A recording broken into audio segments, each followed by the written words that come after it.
Hay heridas que no se ven, que no sangran, no vienen de un golpe repentino, sino que se van formando, muy poco a poco, justo en el centro de las relaciones que deberían habernos dado seguridad. Pues bien, hoy vamos a ponerle luz a esa herida invisible, el trauma relacional.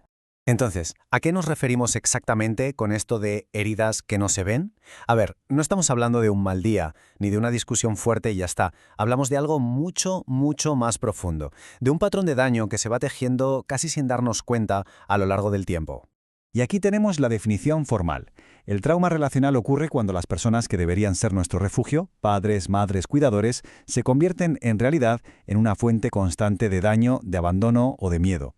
La palabra clave aquí, y es que hay que quedarse con ella, es crónica. No es un solo evento. Es la atmósfera que se respira día tras día la que acaba hiriendo. Para poder entenderlo de verdad, lo primero es hacer una distinción que es fundamental, porque no todos los traumas son iguales, y la diferencia con lo que llamamos trauma clásico es la primera pieza clave de este puzzle. A ver, fijaos en esta tabla porque lo deja clarísimo. Un trauma clásico, pensemos en un accidente de coche, por ejemplo, es un evento puntual. Es una amenaza que viene de fuera y que activa nuestro sistema de miedo. En cambio, el trauma relacional es acumulativo. Es una gota que cae cada día. La amenaza está dentro de la relación, en casa, y por eso no activa tanto el sistema de miedo como el sistema de apego, el que nos sirve para vincularnos. Esto, como ya señaló la pionera Judith Herman, es la base de lo que conocemos como trauma complejo. Pero a ver, ¿por qué este tipo de herida es tan profunda? Para entender su impacto, tenemos que ir a sus raíces, que se apoyan fundamentalmente sobre tres grandes pilares teóricos. La primera base, y es la piedra angular de todo, es la teoría del apego. John Bowlby nos enseñó algo revolucionario. Los seres humanos tenemos una necesidad biológica, innata, de conectar con cuidadores que estén ahí para nosotros, que nos den seguridad. Esa conexión es, literalmente, la base de nuestra seguridad interna. Y esta cita de Bowlby es que es brillante, lo resume todo a la perfección. Esas primeras experiencias no se quedan en el pasado. ¿Qué va? Crean una especie de mapa mental, un modelo operativo interno que va a guiar, casi siempre de forma inconsciente, cómo nos relacionaremos con los demás el resto de nuestra vida. Claro, y cuando ese vínculo tan fundamental falla, las consecuencias son directas. El sistema de apego, que está diseñado para buscar seguridad, se queda como encendido todo el tiempo, siempre en alerta. Como resultado, la capacidad para calmarse, para regular las propias emociones, no se desarrolla bien. Y lo más profundo de todo es que se interioriza un mensaje: las relaciones no son seguras. El segundo pilar nos lo trae Bessel van der Kolk con su trabajo sobre el trauma del desarrollo. Y lo que él nos muestra es que el impacto de estas experiencias va muchísimo más allá del recuerdo.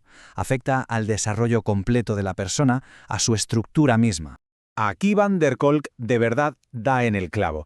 El problema central no es tanto el recuerdo de lo que pasó, sino la dificultad constante en el presente, en el aquí y ahora, para gestionar las emociones y para construir y mantener relaciones seguras. La herida se manifiesta hoy. Y la tercera base nos lleva directos a la neurociencia, a la biología. Y aquí el trabajo de Alan Shore es absolutamente fascinante, porque demuestra que estas experiencias no son solo psicológicas, no. Literalmente esculpen la arquitectura de nuestro cerebro mientras se está formando. Y esto es crucial. Shore confirma que un apego traumático altera el desarrollo físico, biológico, del cerebro, sobre todo de esas áreas que se encargan de regular nuestras emociones. De repente, la herida invisible se vuelve tangible, se vuelve biológica. Bien, ya hemos visto toda la teoría. Pero, ¿cómo se ve y cómo se siente todo esto en la vida real, en el día a día? ¿Cuáles son las caras de este sufrimiento ya en la vida adulta? Y esto es súper importante entenderlo. No siempre hablamos de un abuso evidente. Muchas veces las causas son bastante más sutiles. Cosas como la negligencia emocional crónica, tener padres que están ausentes o son totalmente impredecibles, la invalidación sistemática de lo que sientes, la parentificación, que es cuando el niño tiene que hacer de cuidador del adulto, o el apego desorganizado, esa situación tan confusa donde la fuente de seguridad es también a la vez la fuente de miedo. El impacto de todo esto lo podemos organizar en tres grandes áreas que, por supuesto, están totalmente entrelazadas: el mundo emocional de la persona, su forma de relacionarse con los demás y, en el nivel más profundo, la propia identidad, el sentido de quién se es. A nivel emocional, lo que vemos son las consecuencias directas de esos sistemas de regulación que no se pudieron desarrollar bien. Esto se traduce en vivir en una especie de montaña rusa emocional, en sentir una vergüenza muy profunda y persistente, la vergüenza tóxica, una sensación de vacío y una enorme sensibilidad ante cualquier señal de rechazo. A nivel relacional, ¿recordáis ese mapa interno inseguro del que hablaba Bowlby? Pues aquí es donde se ve en plena acción. Aparece un miedo atroz a la intimidad, que lleva o bien a evitar las relaciones o a caer en una dependencia total. Se repiten una y otra vez patrones de vínculos que hacen daño. Y a pesar de poder estar rodeado de gente, se siente una soledad emocional profundísima. Y finalmente, el impacto más hondo, en el propio sentido de la identidad. La persona puede sentirse fragmentada, como si no supiera muy bien quién es. Y a menudo existe una creencia central, muy arraigada, de que hay algo malo en uno mismo, de que se es defectuoso. Y claro, eso alimenta una autocrítica feroz y constante. Y ojo que todo este conjunto de síntomas no es una idea abstracta, constituye el núcleo de lo que la Clasificación Internacional de Enfermedades, la FIE-11, reconoce oficialmente como trastorno de estrés postraumático complejo. Esto le da un peso clínico y un reconocimiento formal a todo este sufrimiento.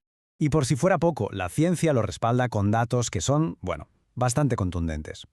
Lo que vemos aquí es que la investigación confirma la gravedad del problema.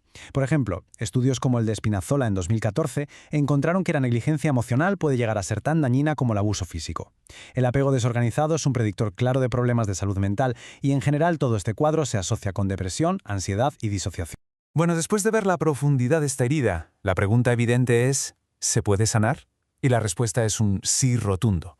Pero curiosamente, el camino hacia la sanación pasa exactamente por el mismo lugar donde se originó el daño, la relación. La pregunta del millón. Si el problema se gestó en un vínculo, ¿cómo se repara?